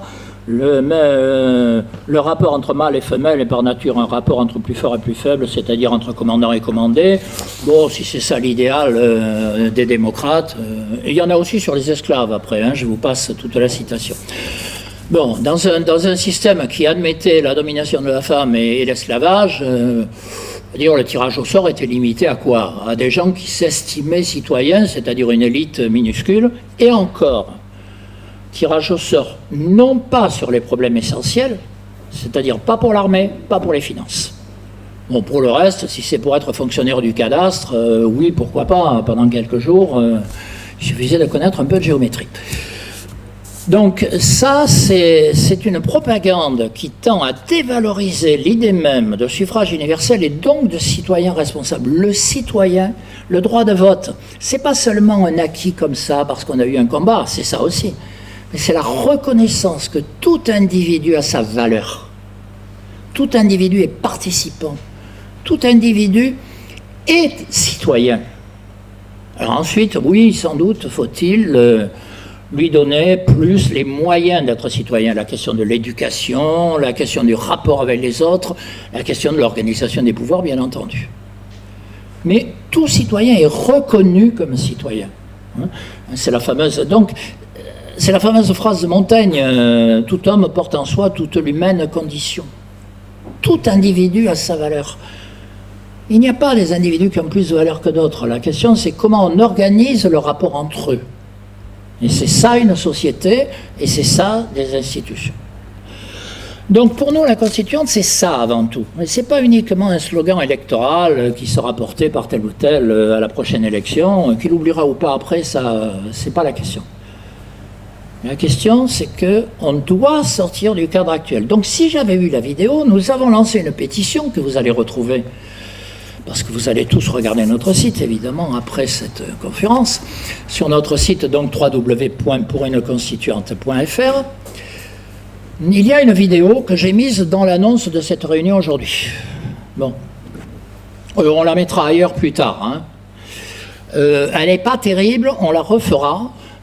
Mais elle a l'avantage de montrer deux personnes qui se posent la question qu'est-ce qu'on fait dans les jours qui viennent et dans les mois qui viennent, et qui aboutissent à la conclusion remplaçons la présidentielle par l'élection d'une constituante. Voilà. Oui, ça ne vous surprendra pas, évidemment, hein, puisqu'on crée une logique, on explique pourquoi on arrive à cet aboutissement. Et donc nous avons lancé cette pétition que vous retrouverez là aussi sur notre site en haut de la colonne de droite. Remplacer la présidentielle par l'élection de constituante, pétition qui a, je ne sais plus, 1600 signatures pour l'instant, quelque chose comme ça. Bon. Et puis chaque jour on amène, bon, gentiment, calmement, comme de toute façon on n'a eu aucun soutien de presse, ça va moins vite que d'autres choses. Voilà. Je dirais donc, si vous voulez poser le problème de la constituante, et ça je le répète, parce que si on n'a pas ce point d'ancrage systématique, on ne comprend rien à la sortie possible du système, La clé de voûte, c'est le citoyen. Recréer la citoyenneté et donc, de fait, la participation intellectuelle et philosophique à la construction et au développement de la société. Si on ne fait pas cela, je crois que la crise du système dans laquelle nous sommes, qui est une crise idéologique, qui est une crise morale, qui est une crise géopolitique et qui est autant qu'une crise économique, ne peut aboutir qu'à autre chose, c'est la dictature. C'est un régime autoritaire. D'où le slogan que j'ai, bon ça c'est le monde diplomatique qui m'arrive d'y écrire, bonapartisme ou constituante. La sortie de la crise actuelle, c'est ou l'un ou l'autre. Il n'y a pas d'intermédiaire, enfin du moins pour moi. Je conçois parfaitement qu'on puisse penser qu'il y en a d'autres. Hein. Mais pour moi, l'alternative c'est celle-là. Bonapartisme ou constituante. Et ce n'est pas possible de penser autrement. Le régime, s'il ne se redémocratise pas, sera forcé d'officialiser son côté autoritaire. Alors, côté autoritaire, en France, bon, on voit très bien des candidats. Il y en a. Autoritaire en Europe, en officialisant effectivement une domination militaire et économique disons, à l'heure où nous parlons des États-Unis, par le biais du traité transatlantique et par le biais de l'OTAN. Bon. Avec les risques de guerre d'ailleurs qu'implique une telle situation. Voilà. C'est comme ça que se pose la situation aujourd'hui et il appartient à chacun de nous de se positionner individuellement pour dire on veut autre chose. Alors on me dira, oui, mais le système étant ce qu'il est, il faut passer par ce qui existe, donc la présidentielle. Comme de toute façon, ceux qui disent qu'il faut changer le système et qui sont candidats, à mon sens, ont peu de chances d'être élus, c'est pas plus absurde de penser qu'il faut faire une constituante que de dire je vais le changer par la présidentielle. La vraie question, c'est nous. J'ajouterai à cela que quand je dis il faut retrouver la démocratie, ce n'est pas seulement un problème éthique. C'est un problème éthique. Parce que je pense que l'humanité a besoin de sa propre existence, de trouver sa propre réalisation. Je citais tout à l'heure Montaigne, dans le monde où nous sommes, qui est dirigé par des experts qui, paraît-il, savent tout, et qui systématiquement font des choix qui s'avèrent systématiquement mauvais, les experts, il fut un temps, c'est les grandes périodes de l'humanisme, où on avait une distance quand même un peu plus grande. Hein. Je repense à Montaigne, pour ceux d'entre vous qui ont visité, si vous ne l'avez pas fait, ça vaut la peine, la tour Montaigne, c'est du côté de Bordeaux, puisqu'il était maire de Bordeaux. Hein. Il avait fait graver sur les poutres au-dessus de son bureau des maximes, qu'en général il tirait de la Bible, c'est l'époque. Hein. Et il y en a une qui dit « Malheur à vous qui vous pensez sage ». C'est très jolie cette phrase. C'est la définition même des experts aujourd'hui. Vous vous pensez sage, malheur à vous. Il n'existe que pour autant qu'il y a un lien entre eux. Oui, il faut des experts, ça je suis persuadé qu'il en faut. Hein. On n'est pas complètement dans la lune, il y a des gens qui savent des choses, qui le mettent dans le pot commun, qui dialoguent avec les gens. L'expert, il est créé, il est là pour éclairer la décision, pas plus, pas pour la prendre à la place. Et donc, cette idée que le pouvoir doit être celui des experts, cette idée qui traîne, mais depuis la fin du XIXe siècle, qui a eu peur à la fois des guerres, des révolutions et que sais-je encore, c'est pas pour autant que le monde devienne plus calme. Non. Le citoyen est la clé de la société. Toujours, toujours, toujours. Et lorsque je dis qu'on a besoin de la démocratie, donc c'est pas seulement un problème éthique, disais-je, c'est aussi parce que un pays qui n'est pas soutenu par son propre peuple n'a pas d'avenir. Devant les défis qui s'accumulent aujourd'hui, la crise de l'Union européenne, la grave crise économique, les crises d'incertitude d'identité collective. Nous sommes là, pourquoi? Que faisons-nous? Où allons-nous? Bon. Devant tous ces problèmes, la réponse doit être celle de la collectivité organisée Et la collectivité politiquement organisée, c'est quoi? C'est le peuple. Donc le peuple est nécessaire face aux défis, pas seulement pour faire bien, pas seulement parce que c'est un principe. De ce point de vue, je retrouverai plus dans Churchill. Oui, il prend en compte ce qui existe et il dit on le résout comment? Et on le résout avec quoi? Avec le peuple d'Angleterre. Et il y a eu une mobilisation extraordinaire. Pendant que la France passait de démission en démission, il faut reconnaître que ça n'a pas beaucoup changé, d'ailleurs, aujourd'hui. Nous avons donc cette nécessité de recréer à la fois l'individu, le citoyen, et le collectif, le peuple. Alors ça demande un très très gros problème, un très gros travail idéologique. Très très gros travail idéologique. Parce que depuis des années, on a formé les habitants de ce pays à l'idée qu'ils ne pouvaient rien sur rien. Alors on n'y peut rien, c'est la fatalité, l'économie on ne peut pas y toucher, c'est comme ça, et puis c'est mondialisé, donc c'est pas possible de faire autre chose, et puis de toute façon vous comprenez rien à rien, et vous êtes idiots, donc qu'est-ce que vous voulez, on est bien forcé de faire avec vous, mais quand vous prenez une décision stupide, ben, on la refuse, 2005, qui a mené au traité de Lisbonne disant le contraire, etc., etc. Donc il y a un effort considérable de remise en cause de tout ce qui nous est imposé. Et ça passe par le renouveau de l'esprit critique, parce que, comme disait le philosophe Alain, penser, c'est dire non, d'abord. Après, une fois qu'on a dit non, bien sûr qu'on pourra dire oui, mais il faut d'abord avoir dit non. Parce que c'est une manière d'affirmer qu'on existe, le non. Et donc, recréer cet esprit critique et cette remise en cause de tout ce qui existe, et qui nous a présenté comme inévitable. On est dans un monde au discours fataliste. La fatalité n'est pas une obligation, on peut avoir une autre idée, ça s'appelle la volonté. Donc recréer la volonté collective, ça passe par la citoyenneté individuelle. Voilà. Alors, de ce point de vue, je constate, parce que j'ai fait quand même en France un certain nombre de réunions, d'ailleurs, si vous regardez sur notre site, vous verrez qu'on fonctionne par cercle. C'est-à-dire que Pascal, qui est là, est le coordinateur des cercles. Vaste programme.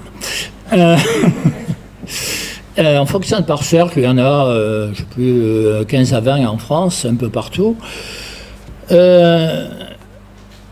Notre principe est que, sous réserve que nos adhérents soient démocrates, républicains et attachés au principe des droits de l'homme et citoyens et au suffrage universel, sous ces réserves, les cercles font ce qu'ils veulent. Leur étiquette, on s'en fiche. Ce qu'on veut, c'est qu'ils soient attachés à ces principes.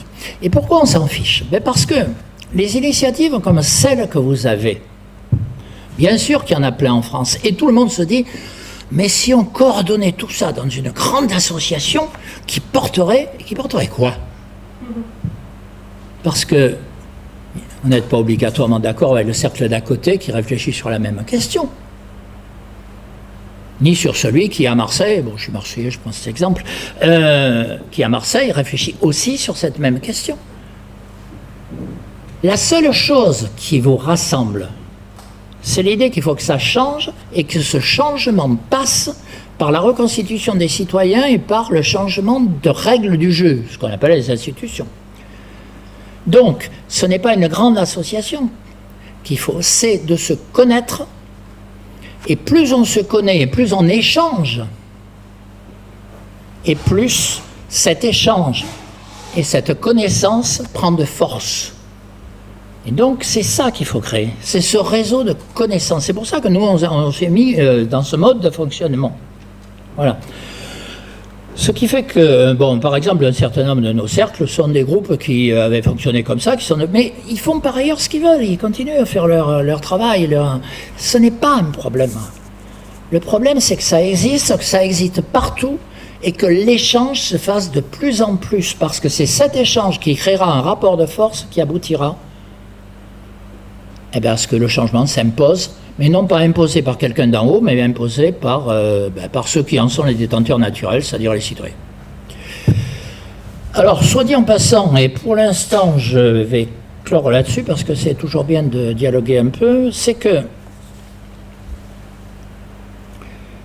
dans le travail idéologique dont je parlais, il y a, à mon sens, un travail tout à fait premier et fondamental, c'est de revenir sur les mots. Nous parlions tout à l'heure des textes français de la Constitution française. En son article 3, elle dit « La souveraineté nationale appartient au peuple qui l'exerce soit par ses représentants, soit par référendum. » Il est intéressant cet article, parce qu'il dit quoi? La souveraineté nationale, peuple. Si je prends ces trois mots, qui sont quand même dans notre Constitution, parce qu'apparemment ceux qui dirigent n'ont pas eu le courage de la changer. Souveraineté, nation, peuple. Traduit par la presse, par les dirigeants, souverainisme, nationalisme, populisme. C'est-à-dire que ces trois mots, qui sont le fondement même de notre fonctionnement collectif, sont des mots obscènes, péjoratifs, déconsidérés. Il faut leur redonner valeur. Il faut dire qu'on n'accepte plus que peuple veuille dire populisme. Bien sûr qu'il peut y avoir des phénomènes de ce genre, et on les combat. C'est pas pour autant que le peuple, par définition, doit être combattu. Il n'est pas mauvais par nature. Souveraineté, souveraineté quoi? C'est pas parce que Hollande a dit un jour, je ne sais plus où, au Parlement européen, je crois, souveraineté européenne, que ça existe. Dans les textes, il n'y a pas de souveraineté européenne. Il y a une souveraineté nationale, et c'est ça qui est marqué dans les institutions. Or qu'un jour, peut-être, ce soit dépassé et qu'on passe à un gouvernement plus large, oui, ça peut-être, peut-être. C'est pas le cas aujourd'hui. Et aujourd'hui, nous fonctionnons dans des institutions qui font encore référence aux nations. Bon. Alors, c'est pas obscène, c'est peut-être une manière, en l'utilisant, de changer les choses. Donc, battons-nous pour que cela change, et je crois qu'on aurait déjà, si on a redonné sens au mot, on aura déjà gagné un combat tout à fait fondamental. Je termine par deux choses. La première, c'est que quand je disais nous pouvons trouver un rapport entre tous ces groupes,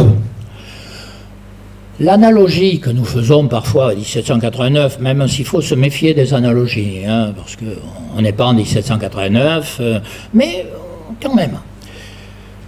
Nous avons pensé qu'une manière de rassembler ces groupes épars qui chacun cherche serait justement de créer des cercles citoyens qui collectent les cahiers d'exigence.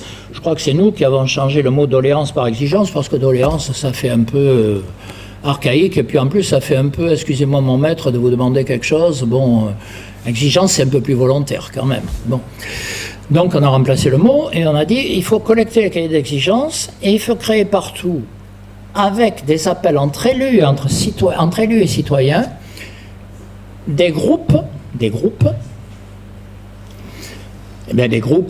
citoyens locaux qui, justement, vont collecter les cahiers d'exigence, et nous pensons que cette dynamique, et donc nous pensons faire une réunion d'un certain nombre d'associations autour de ce sujet, dont elle est assez bref, donc si vous avez envie d'y participer, je pense que ce sera une excellente chose, et cette dynamique de la collecte, qui est à la fois une dynamique collective, mais en même temps dans la diversité. Il n'y a aucune raison que les exigences soient pareilles à Perpignan, à Bordeaux ou à Lille. Bon, elles sont différentes, n'empêche qu'il y aura un processus identique. Et il faut que donc tout ça débouche, on pensait que ça pourrait déboucher lors de la présidentielle, si elle a lieu, malgré nos appels à la remplacer par une constituante. Dernière chose, parce que moi aussi j'aime bien les citations, il y a, puisque nous sommes dans une période où, depuis le pape jusqu'au président de la République, on nous dit que vraiment il faut espérer et que demain sera bien meilleur parce qu'on va faire tout ce qu'il faut pour ça, je pense souvent, et je cite souvent, la phrase de Sénèque, « Quand vous aurez désappris à espérer, vous apprendrez à vouloir ». Je crois que c'est ça qu'il faut faire aujourd'hui.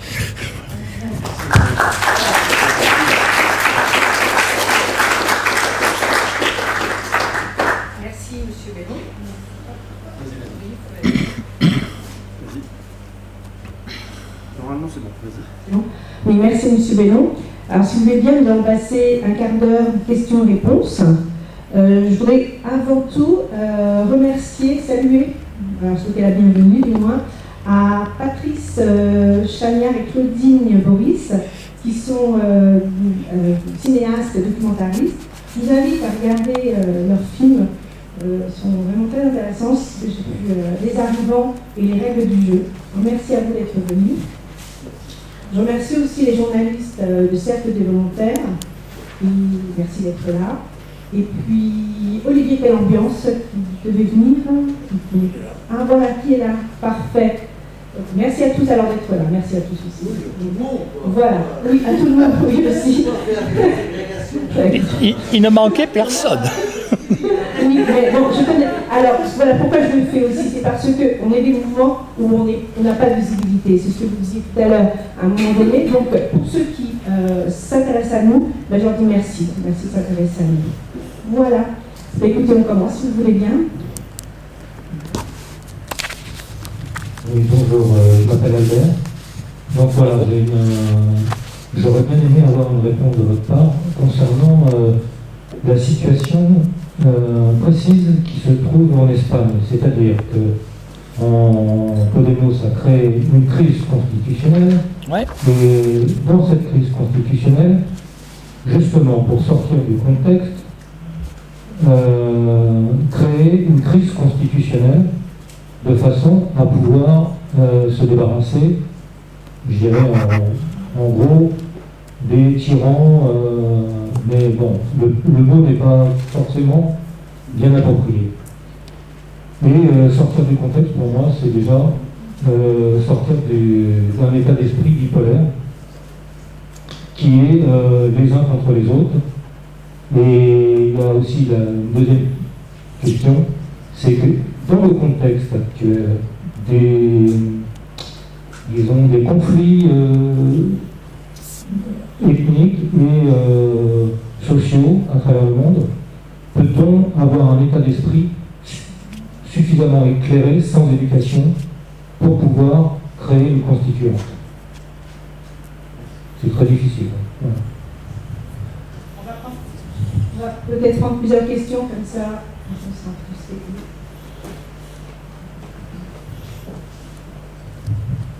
Bonjour, j'ai été intéressé par votre discours, surtout la dernière phrase, parce que c'est la phrase de Jean-Luc Mélenchon à son discours de Toulouse. Bon, je suis secrétaire départemental du Parti gauche, je suis vraiment intéressé par ce que vous avez dit pour plusieurs raisons.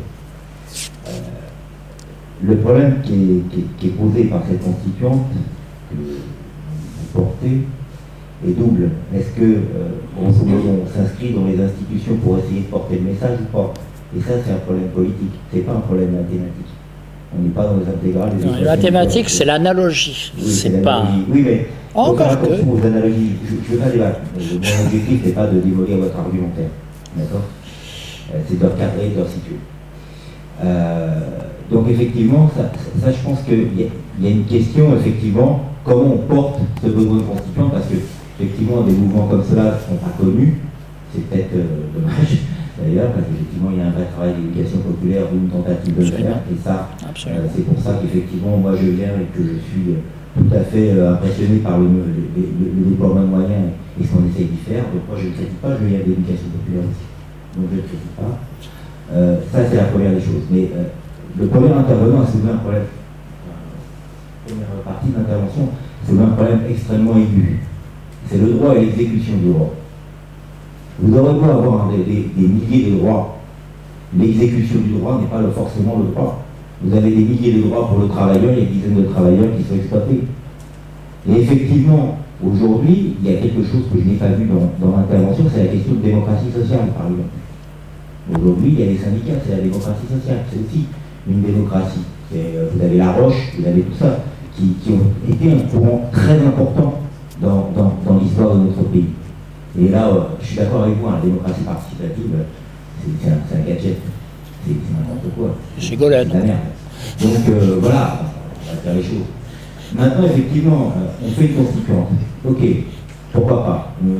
On se met d'accord sur les moyens, c'est pas bien pour l'élection présidentielle, tout ça. Personnellement, je pense que la constituante, c'est important de la porter lors de l'élection présidentielle. Après, voilà, moi je pense que c'est important. J'ai fini. Dans votre projet de constituante, comment vous garantissez l'exécution des droits? Vous allez porter des droits, comment vous êtes sûr qu'il va y avoir des droits qui vont se réaliser dans votre constituante? Et une troisième, puis Nadia, déjà ces deux-là, et après... Oui, sur... Le micro, c'est bon. Pardon? Le micro. Ah, on peut prendre celui-là, ce sera aussi simple. Il marche? Non, je pense pas qu'il soit branché. Voilà, allez-y. Sur... Bon, il marche pas. Sur l'Espagne. Incontestablement, Podemos, je dirais pas a créé la crise institutionnelle. Je pense qu'elle préexistait. Mais il l'a mise en lumière. Il l'a fait émerger. Il lui a donné sens. Voilà. Donc, de ce point de vue, il a eu un rôle, comment dirais-je, bénéfique pour la clarification de la situation. Est-ce que pour autant, il est capable de la résoudre en tant que parti? J'en suis personnellement moins convaincu. Je pense que la solution, je persiste à dire, ça répond en partie à l'intervention de l'honorable membre du parti de gauche, la solution, enfin pour nous, ne passe pas par un parti. Ça ne veut pas dire, que les choses soient claires, que dans le cadre institutionnel à venir, il n'y aura pas de parti, de groupe porteur de pensées et de projets. Je dis simplement, les partis tels qu'ils sont organisés dans le cadre du système aujourd'hui n'ont pas la capacité de résoudre une crise de cette taille. Le système n'a plus la capacité de résoudre sa propre crise. C'est ça qu'on appelle des crises historiques. En général, elles se résolvent dans la violence. Parce que la classe dirigeante ne veut pas lâcher, et parce que de toute évidence, il faudrait lâcher. Et dans cette contradiction majeure, seul l'affrontement résout la question. Personnellement, je ne suis pas un fanatique de la violence, loin de là, et nous pensons que la constituante est la solution rassembleuse, pacifique et démocratique pour en sortir. Mais pourquoi? Parce qu'elle sort du système. Bon. Sur Mélenchon, moi, je n'ai pas envie de m'attacher très longtemps à un candidat plus qu'un autre, mais puisqu'il est évoqué. Hein. Bon, il a pris, effectivement, il a repris l'idée de constituante, on l'a lancée donc entre 1976 et 2006 à peu près. Bon, il l'a reprise 2 ou 3 ans plus tard. Bon, très bien. Que d'autres, elle ne nous appartient pas de toute façon. Ce qui nous gêne en revanche, c'est qu'elle soit prise par un parti, parce que du coup, son avenir est lié à l'avenir de ce parti et de son leader. Et même son résultat et son audience va être celui de son parti et de son leader. Et s'il s'identifie, médias aidant, à la constituante, son résultat, je ne vais pas dire de chiffres, oh là là, son résultat apparaîtra comme celui de la constituante. Or, ce n'est pas vrai. La constituante n'a pas d'étiquette. Qui plus est, certes, j'ai bien entendu son discours, le lendemain de l'élection, je jette la clé dans la Seine, je fais une constituante. Bon, bien sûr, j'ai entendu comme tout un chacun. Sauf qu'à ma connaissance, il n'y a pas que ça dans son programme. Hein. Donc, il mélange bien un programme qui a une étiquette avec un projet qui, lui, n'en a pas. Bon, c'est comme ça. Alors après, je dirais, ça, c'est son avenir. Voilà, j'allais lui dire bon vent, non, parce que c'est pas mon problème. Voilà. Alors, par contre, la démocratie sociale, là, c'est une question importante. Je pense que quelque part, la constituante aura à se préoccuper de cette question. Je me suis souvent posé la question, pourquoi, comme tout le monde, je pense, pourquoi les grands événements qu'il y a eu, les gigantesques manifestations contre la réforme des retraites sous Sarkozy, Les manifestations contre la loi El Khomri sous François Hollande, etc., pourquoi n'aboutissent-elles pas? Alors, les turiféraires du système, en cette phrase extraordinaire, je passe sur « c'est pas la rue qui gouverne hein, », bon, ça, cher à Raffarin, en cette réponse extraordinaire, le régime de la 5e a prouvé sa stabilité, puisque vous voyez, il résiste aux crises. Non, il a prouvé qu'il était infoutu de résoudre les crises, et il a prouvé que sa stabilité politique théorique se faisait au détriment de la stabilité sociale et du compromis social. Et que, quelque part, j'aurais une tendance à me demander, ce n'est pas obligatoirement une réponse, mais c'est quand même une interrogation profonde, si l'échec des grands mouvements sociaux n'est pas lié au système politique. C'est-à-dire qu'il ne peut pas prendre en compte ce genre de problème. La démocratie est en théorie, on parlait des Grecs. Quand Clisthène a fondé la démocratie, c'est parce que les tribus athéniennes ont passé leur temps à se castagner, hein, et un beau jour, il leur a dit, écoutez, plutôt que de se taper dessus, on va voter. Bon, voilà, on va choisir, puis on verra. Donc, elle n'était pas censée empêcher les conflits, elle était censée les résoudre. La démocratie, et ça, on retrouve cette tradition dans l'histoire de la démocratie, en particulier chez Gambetta, disant c'est un moyen de résoudre les conflits sociaux. Même chez Jaurès, on retrouve cette idée, avec des formes un peu différentes qui sont liées à sa culture, en particulier une forme marxiste de sa culture. Mais l'idée que la démocratie est destinée à résoudre les conflits sociaux et en faire apparaître les divergences et les conflits sociaux. Or, nous sommes dans une société qui veut les résoudre par la négation même de leur propre intérêt et de leur propre existence. Voilà. Ça n'existe pas. Ça n'a pas d'importance. Passons à autre chose. On ne peut pas avoir une société qui fonctionne sur des principes comme celui-là. Un conflit social d'une telle importance ne peut pas être nié. Il y a 2 manières de le résoudre, il n'y en a pas 10. Bonapartisme constituante. Et ça, moi, je rythme ça à longueur de réunion. Hein. Mais autoritarisme officiel ou retour à la démocratie, c'est la seule alternative qui vaille aujourd'hui. Et si on ne prend pas la deuxième, ce qui malheureusement n'est pas impossible, on aura la première. Alors enfin, il y avait une question et que j'ai passé, sortir du bipolaire. Eh oui. Mais si j'en reste à Bonapartisme constituante, on est en train d'en sortir, mais pas du bon côté, hein, en France. Parce qu'on est sorti du bipolaire, mais grâce au Front National. Hein. Eh oui, c'est bien lui le 3e aujourd'hui. Notre vice-présidente, qui est d'ailleurs trésorière par ailleurs, Anne-Cécile Robert, fait partie de la presse parlementaire. Elle est au monde diplomatique. Bon. Elle fait partie de la presse parlementaire. Et elle a posé la question à un certain nombre de personnalités qui étaient interrogées par la presse parlementaire. Que pensez-vous de l'idée constituante? Alors je vous donne 2 réponses. Il y en avait plusieurs, mais enfin bon, 2. Première, Bartolone. Je ne crois pas au grand soir.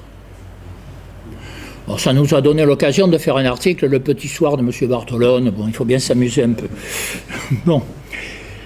Réponse Marine Le Pen. Il n'y a aucun problème, la 5e me convient parfaitement. Et oui. Mais oui.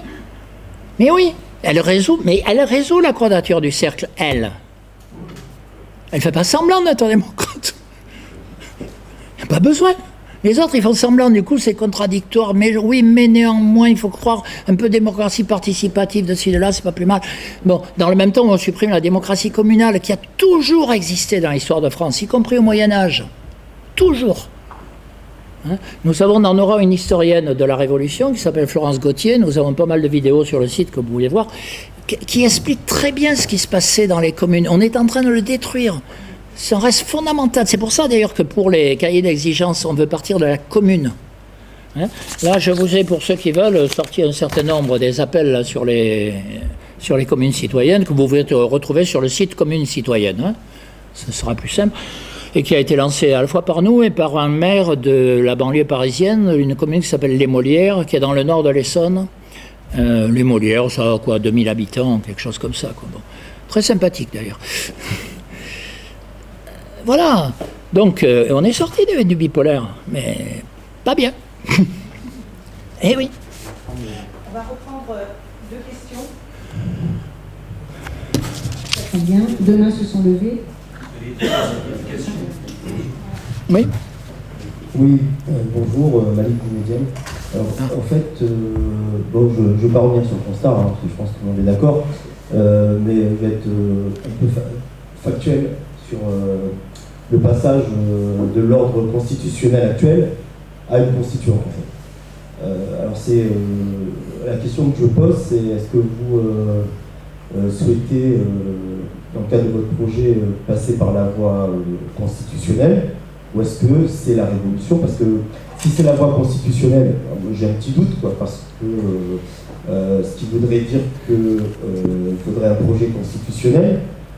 Aujourd'hui, dans la Constitution, pour qu'il y ait une révision constitutionnelle, il faut que la proposition ou le projet soit voté en termes identiques par les deux chambres, et ensuite soit ça va au Congrès, soit ça va au référendum. Mais ce qui veut dire qu'aujourd'hui, je ne vois pas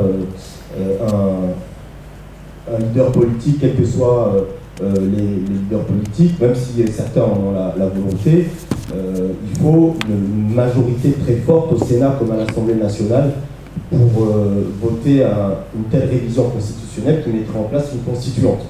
Voilà. Et les partis politiques aujourd'hui, je ne sais pas s'il y a des partis politiques qui, et notamment des députés ou des sénateurs, qui accepteraient de scier la branche sur laquelle ils sont, en disant voilà, je ne vais pas écouter le parti, hein, je vais faire preuve de liberté totale, je vote pour la constituante. Hein, je pense que les appareils politiques sont tellement puissants que, évidemment, les parlementaires généralement votent ce que dit le parti, hein, le président de groupe, hein, généralement, voilà.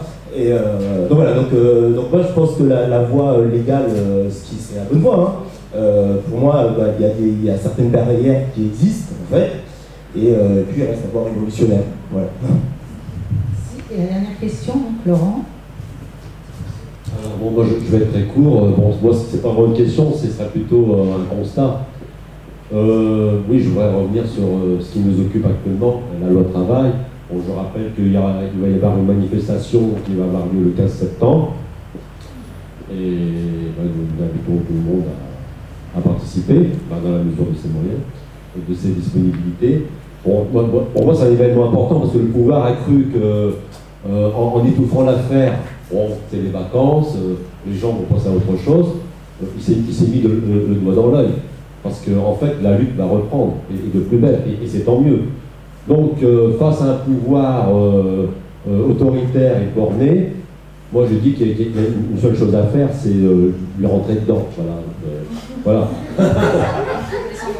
Oui, c'est ça. Bon, faut qu'on soit des millions de. Parce que le problème, bon, pourquoi le mouvement social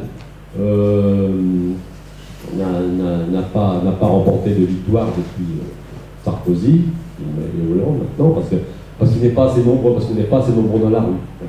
S'ils en étaient des millions dans la rue, moi je suis certain que le pouvoir finirait par céder. Voilà. Nous allons conclure la série de questions-réponses. On va vous laisser répondre, non? Merci. Sur la dernière intervention, c'était pas à sens propre une question, hein, c'était bon. Bon, il se trouve que moi, avant de faire de la politique, j'en ai fait un certain temps, je faisais du syndicalisme, à la CGT d'ailleurs, je suis toujours, mais formellement. Donc je vois bien le type d'état d'esprit qui peut prévaloir dans les milieux de l'organisation sociale et de la revendication sociale. Mais je pense qu'il n'y a pas la mesure de l'importance de la politique et du système institutionnel. Ça, c'est vraiment un enjeu de faire comprendre cela. Hein. Et je crois que si on ne le comprend pas, C'est triste à dire, mais je pense que la période Mitterrand n'y est pas pour rien. Je pense qu'elle a eu un effet catastrophique sur la soumission des esprits, en particulier au plan social. Contre le chômage, on a tout essayé, etc., etc., etc. Bon, et donc il y a un retour sur soi qui est quelque chose de tout à fait fondamental. Alors, sur la question constituante, est-ce que ça mène à la révolution ou à une convention à Versailles avec les deux assemblées? Bon, d'abord, honnêtement, le mot révolution, on lui a donné, sous l'impulsion d'un certain nombre de philosophes et d'historiens regrettables, comme François Furet, on lui a donné une connotation violente qui est on ne peut plus excessive. Aujourd'hui, quand on aborde la Révolution, je répète, on voit du sang et de la guillotine, il y a quand même un peu plus que ça. Excusez-moi, mais je vais prendre 2 secondes, parce que c'est pas de moi. C'est pas de moi, mais... Voilà. À la une du journal Le Monde, le 23 septembre 1999, Le Monde a fait un certain nombre d'interviews de personnalités pour leur demander quelle était la plus grande révolution du millénaire. Le millénaire qui s'annonçait. Alors Carlos Fuentes, qui est bien connu, a répondu ceci. Pour m'en tenir au terrain de la politique, je suis persuadé que la Révolution française a été la meilleure révolution du millénaire. En France, le fait extraordinaire, réellement extraordinaire, ce fut que, dans l'ensemble du pays, le peuple tout entier agit spontanément, comme le remarque Michelet dans son histoire, en anticipant les lois révolutionnaires. L'événement est unique à une telle échelle dans l'histoire de l'humanité. En 1791, le peuple français, devançant de plus en plus les autorités révolutionnaires de Paris, avait créé aux 4 coins de la nation plusieurs milliers de nouveaux fonctionnaires municipaux et de nouveaux juges, de telle sorte qu'au printemps 92, la France possédait un système politique et judiciaire totalement rénové au moyen de l'élection directe. Bon, voilà, bon, c'est peut-être une manière un peu plus intéressante de présenter la Révolution que de faire un faux procès de Louis XVI ou des trucs de Robert Hossein. Voilà, ce qui a été, ou des défilés de Jean-Paul Goude ridicules comme on a eu droit en 1989.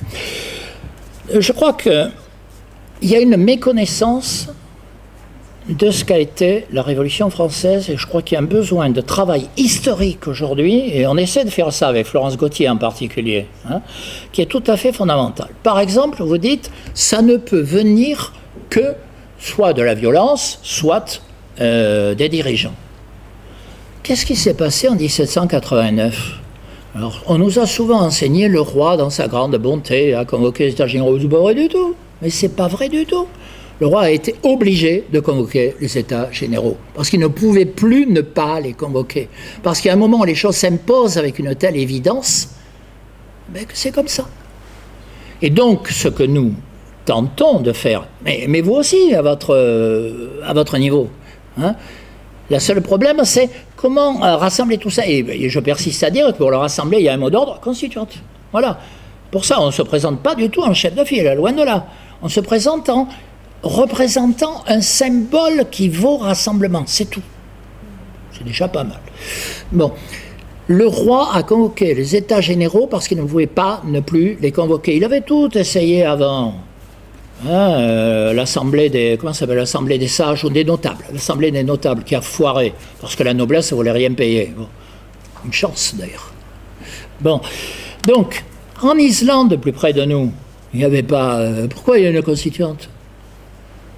Il y a une constituante parce qu'il était nécessaire de poser une constituante devant une crise économique et financière monstrueuse. Et qu'il n'y avait pas de solution. Alors on vous dira, la constituante a foiré en Islande. Je crois qu'on a été parmi les premiers, sinon les premiers, à parler de la constitution islandaise.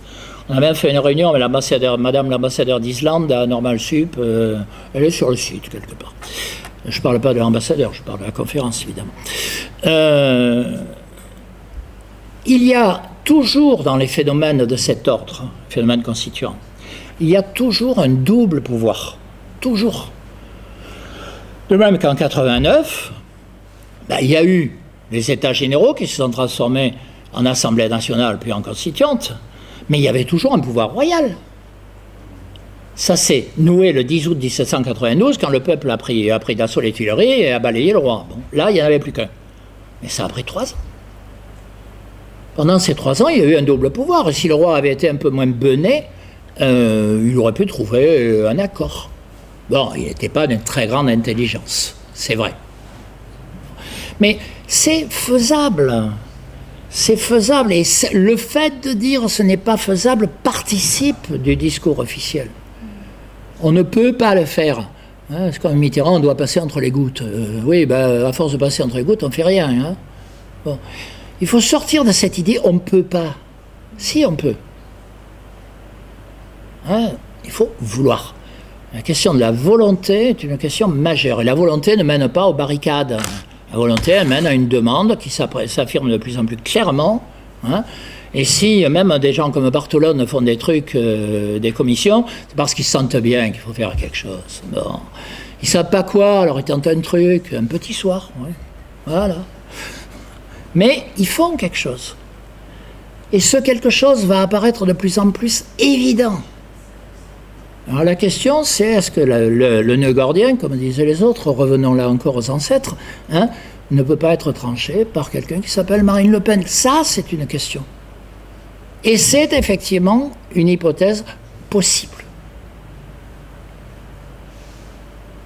Dit simplement, plutôt que de dire ah ben il ne peut rien, hein, disons il y en a une autre.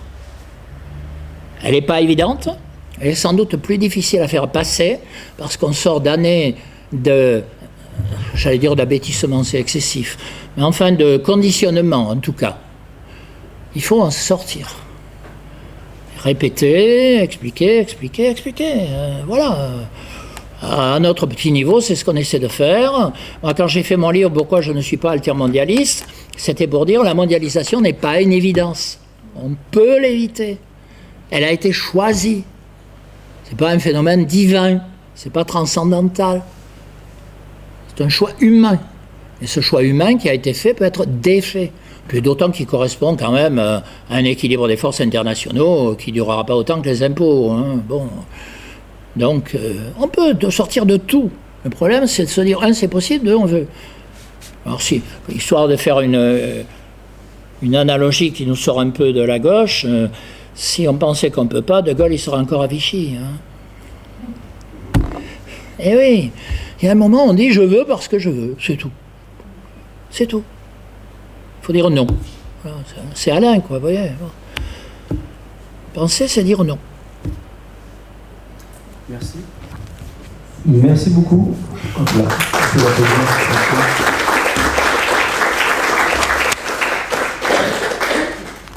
Donc, alors, pour ceux qui sont déjà familiers de ce type d'exercice, on va prendre une pause. Il y a de quoi boire et un petit peu manger au fond. On va faire une pause de 10 minutes, le temps qu'on réorganise la salle. Les personnes qui veulent rester donc, à l'atelier, donc ce sont des ateliers en petits groupes, eh bien vous restez dans la salle et puis sinon les autres personnes peuvent vaquer à leurs occupations. En tous les cas, alors là j'ai des cadeaux quand même. Il y a l'appel des communes citoyennes, j'en ai une dizaine. Il y a des brochures là-bas.